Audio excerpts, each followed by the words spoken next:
Hi everyone, and welcome to my Module 7 video.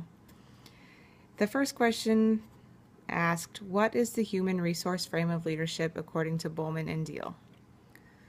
Well, they focus on the fact that an organization is only as good as its people. They focus on their people, realizing that everyone has needs that need to be fulfilled and skills that should be utilized. They know that valuing people and their contributions is the way to success for both the organization and the individual in the organization. The framework says that the leader of an organization is a servant and a catalyst. This makes sense. By serving your employees, you gain their trust and their buy-in.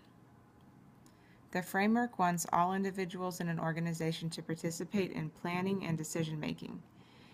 It also wants everyone to communicate, not only to exchange information, but to communicate needs and feelings as well. All of these things will make individuals in an organization feel utilized and valued. When you are allowed to implement your ideas and contribute your talents to a cause, you are much more likely to stay committed to it.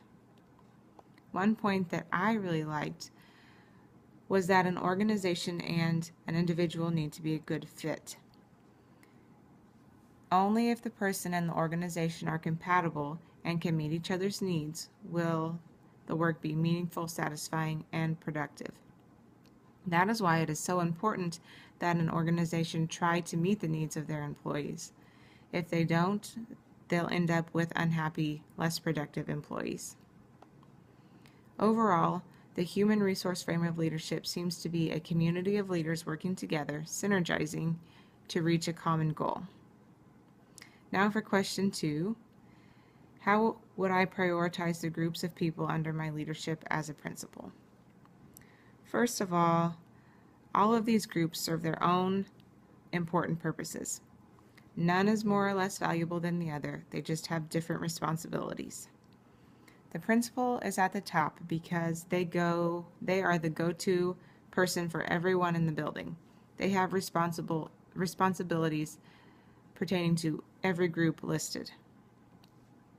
I'm putting students second, although I considered putting them first because students are everyone's common cause. They're everyone's number one priority. The reason we have schools, the reason we work in schools. They are our purpose. Next, I'm putting parents because they are the most influential people in the students' lives.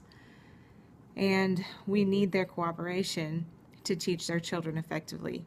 Parents have the power to make or break a child's education. Then I'm putting teachers because teachers have the next biggest influence on our kids. They teach and counsel and play and discipline and so many more things every day with our students. In the school building, teachers are almost always the most important adults to our students. I'm putting office staff next because in my school, they are the first people that the children see when they come in, and they're the last people that the children see when they leave. That's who the children go to when they're sick as well. So our office staff has a great responsibility of making sure that our children feel welcome and comfortable at school. Next, I put paras. I put them under the office staff because in my school, their interactions with the kids are on a less consistent basis. That's not necessarily true in all situations. We have sped paras, for example, that work with our students every day, multiple times a day, and have a great influence on those children. After paras, I'm putting maintenance and custodial staff together because they are one unit in our school. They have some interaction with the kids, but not as much as the groups listed above. They are important to our school family because they keep things running. Everything in the background that we don't even think about, they handle for us. We couldn't have school without them. Next, I'm putting the cooks. They see the kids on a daily basis, even if it is just for a short time. They have the opportunity every day to make the kids smile. They also make sure our kids get the nutrition they need to fuel them throughout the school day. Community is next in line. although I did consider putting community higher because I feel like community involvement is so good for schools.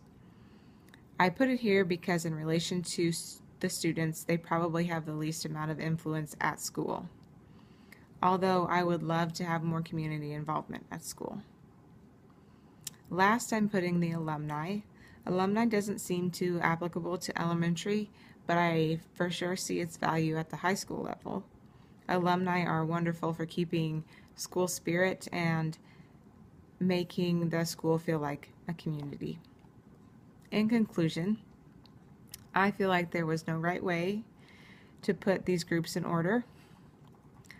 Like I said earlier, they are all valuable and indispensable to the school system.